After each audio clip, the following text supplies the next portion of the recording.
Nein. Wir suchen dieses Wort. Tražimo ovu riječ. Wir müssen Buchstaben raten. Svako pogađa jedno slovo. Ok? Kannst du? B? Nein. Es gibt kein B. Eine ist weg.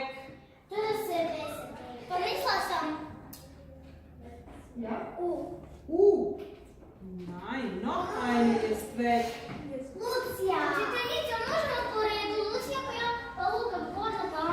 Nein, jetzt gehen wir an diese Seite. Ja? Ne? Mhm.